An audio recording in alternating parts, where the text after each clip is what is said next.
తాజాగా తెలంగాణ రాష్ట్ర పిసిసి అధ్యక్షుడు మహేష్ కుమార్ గౌడ్ సంచలన వ్యాఖ్యలు చేశారు. ప్రముఖ సీనియర్ జర్నలిస్ట్ ఆర్కే పలుకుల వెనుక ఉన్నది ఎవరోననే అనుమానం కలుగక తప్పడం లేదన్నారు. ఆర్కేతో ఏ శక్తులు ఈ వ్యాసం రాయించాయో ఆయన పలుకులు కనిపించలేదు, మోడీ పలుకులు మాత్రమే కనిపించాయి అని విమర్శించారు. ఎవరినో రాష్ట్రంలో పెంచే ప్రయత్నం చేస్తున్నట్లు కనిపిస్తుందన్నారు. ఆ వ్యాసం కాంగ్రెస్ కార్యకర్తల మనోభావాలు దెబ్బతీసే విధంగా ఉందని పేర్కొన్నారు. అపార అనుభవం ఉన్న ఆర్కే రాహుల్ గాంధీ తీరును అర్థం చేసుకోకపోవడం, ఇలాంటి రాతలు రాయడం బాధాకరణమని వ్యాఖ్యానించారు.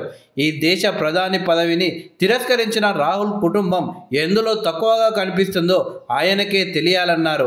ఆర్కే పలుకు ప్రామాణికమని, ఆయనంటే గౌరవమని, కానీ ఆయన వ్యాసంలో రాహుల్ గాంధీ మీద ఎందుకు అలా రాశారో అర్థం కావడం లేదని చెప్పారు. రాహుల్ గాంధీని తగ్గించి మోడీని పెంచితే ఈ దేశం లాభపడుతుందా అని ప్రశ్నించారు.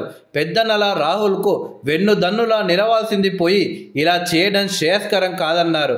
సమాజ శ్రేయస్సు కోసం వ్యాసాలు రాసే ఆర్కే రాహుల్ గాంధీ మీద ఇలాంటి రాతలు రాయడం మంచిది కాదని చెప్పారు.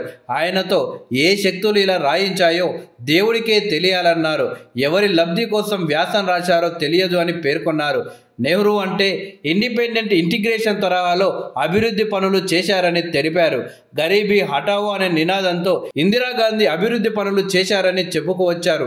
సోషల్ జస్టిస్ పేరుతో రాహుల్ గాంధీ కొట్లాడితే ఎక్కడ మిస్టేక్ జరిగిందో అర్థం కావడం లేదన్నారు. దేశ సంపద 90% ఇద్దరి చేతుల్లో ఉండిపోయిందని వివరించారు. కమ్యూనిస్టులు అధికారంలోకి రాకపోయినా పేదోడికి న్యాయం జరగాలి అని పోరాడుతున్నారని స్పష్టం చేశారు. కులం మతం పేరిట చిచ్చు పెట్టే వారి కంటే రాహుల్ గాంధీ ఎందుకు తక్కువనో చెప్పాలన్నారు. రాహుల్ గాంధీ కార్పొరేట్ సెక్టార్కు వ్యతిరేకం కాదని స్పష్టం చేశారు. కాంగ్రెస్ పార్టీ మూల సిద్ధాంతం సమానత్వం అని పేర్కొన్నారు. జీసస్ క్రైస్ట్ కంటే ఎక్కువ రాహుల్ గాంధీ మీద రాళ్ళు పడ్డ సమానత్వం కోసం కృషి చేస్తున్నారని తెలిపారు. ఎవరి మొప్పు కోసం రాశారో ఆయన అంతరాత్మకు తెలియాలని అన్నారు. అణగారిన వర్గాలకు 42% రిజర్వేషన్ల కోసం కృషి చేసే రాహుల్ గాంధీ తక్కువగా కనబడుతున్నారా అని అడిగారు. బీసీల రిజర్వేషన్లకు అడ్డుపడే మోడీ ఎందులో ఎక్కువగా కనిపిస్తున్నారన్నారు. మతం లేకుంటే ఆ మతాన్ని వాడకుంటే ఈ దేశానికి పీఎం అవుతారా అని అడిగారు. రాహుల్ గాంధీ జీవితం త్యాగాలమయమని, ఆయన తలుచుకుంటే ఆనాడే పీఎం అయ్యేవారని, కానీ మన్మోహన్ సింగ్ను పీఎం చేశారని పేర్కొన్నారు. ఆర్కే వ్యాసం వెనుక ఎవరున్నారో తెలంగాణ ప్రజలు అర్థం చేసుకోవాలన్నారు. రాహుల్ గాంధీని తగ్గించే ప్రయత్నం ఎంత మాత్రం సమంజసం కాదన్నారు.